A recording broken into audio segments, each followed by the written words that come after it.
I'm incredibly proud, as are millions of Americans. No. Not today, Hegseth. Yes or no?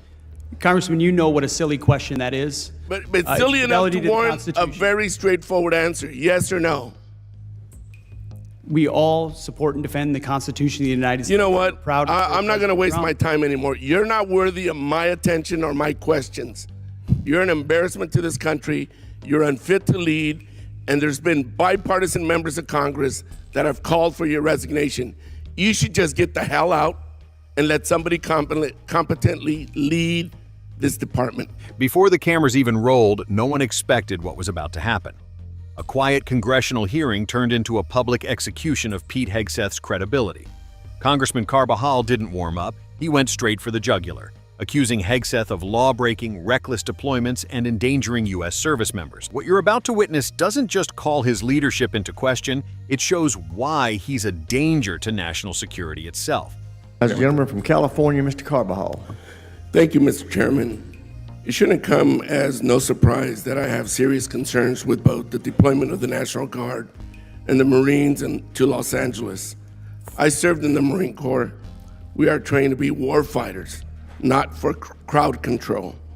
Everyone here should be alarmed that the president has sent armed forces into a city against the wishes of a governor and mayor. I am concerned this administration is purposely escalating the situation with this step and politicizing our armed forces in the process. Let's call it for what it is. It's political theater. Hegseth, are the Marines in Los Angeles ordered to protect property by any means necessary? Sir, I would say the ICE officers and police officers being attacked is not political theater. The National Guard and Marines, just yes or no. Just yes or no. The National Guard and Marines have the full authority to protect federal ICE agents. Yes or no?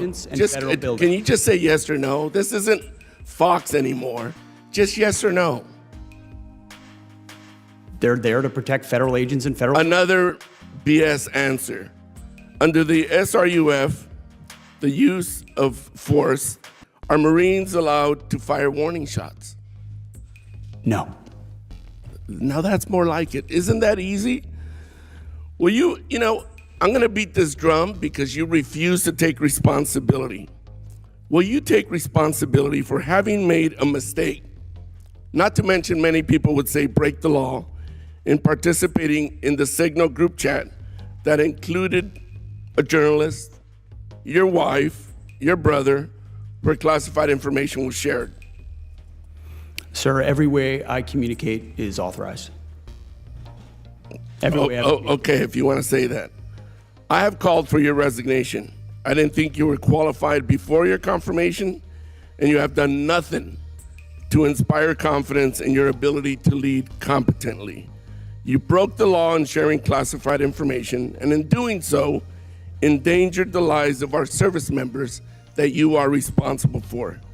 Your inability to hold yourself accountable makes you incapable to lead. This alone makes you unfit to be the Secretary of Defense.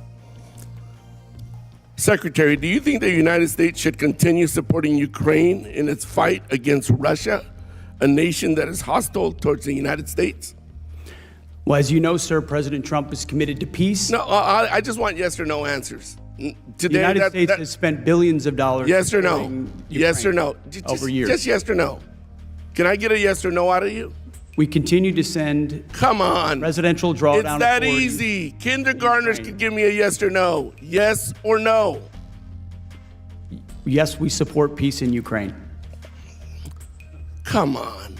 Is this really leadership? You're an embarrassment to the United States. If Russia invades NATO allies, are you going to recommend to the president that we fulfill our Article 5 obligations? Well, Russia has not invaded NATO allies. No. President Trump. No. I reclaim my time. Yes or no? It's that simple. There's Article 5 in NATO, which we recognize. So is the answer yes or no? That's what Article 5 is, yes. Good. I'm glad you brought yourself to saying yes. Do you think political allegiance to Trump is a requirement for serving our nation, either in uniform or a civilian in the department? I'm incredibly proud, as are millions of Americans. No. Not today, Hegseth. Yes or no? Congressman, you know what a silly question that is. But silly enough fidelity to the warrant a Constitution. very straightforward answer. Yes or no? We all support and defend the Constitution of the United States. You know what? Proud of I'm not going to waste Trump. my time anymore. You're not worthy of my attention or my questions. You're an embarrassment to this country. You're unfit to lead. And there's been bipartisan members of Congress that have called for your resignation. You should just get the hell out and let somebody competently lead this department. Mr. Chairman, do we not have any decorum in here?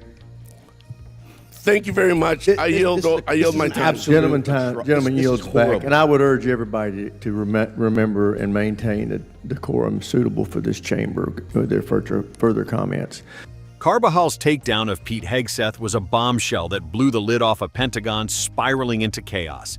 He exposed troops being weaponized for political theater, classified intel passed around like trash in a group chat, NATO commitments hanging by a thread, and blind loyalty to Trump creeping into the chain of command.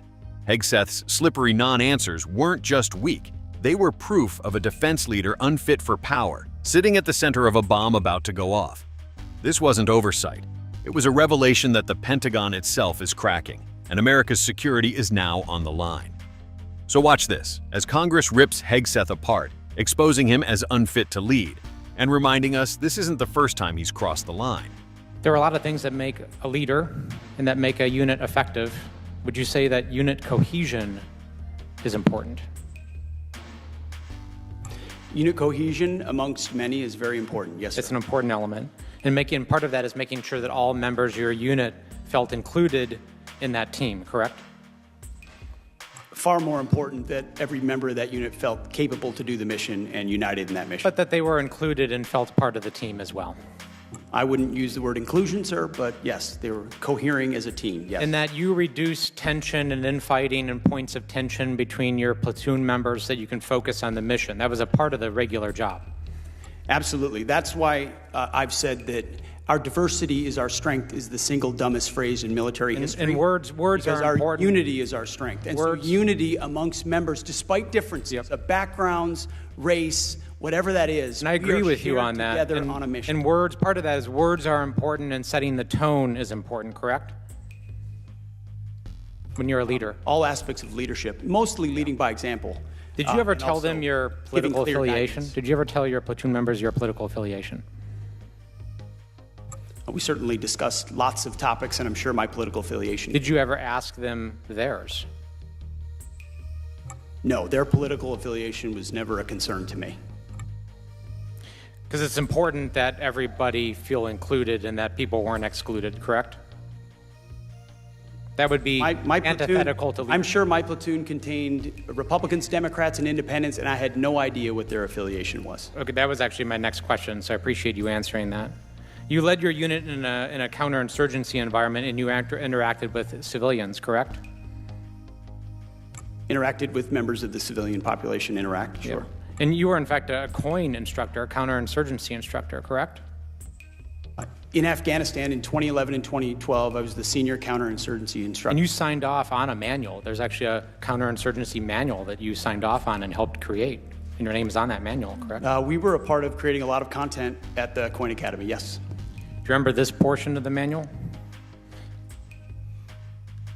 It says if you've killed 2 innocents, you've set yourself back more than you've moved forward. Do you still agree with that?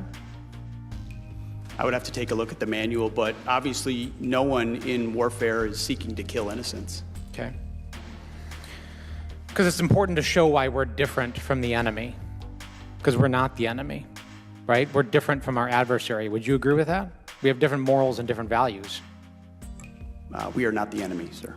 We have different morals and we have different values than the enemy. We have a code, a uniform code of military justice. So the answer to that is inside our yes. formations that You're not trying to compare us to Al-Qaeda and ISIS, are you? We're different.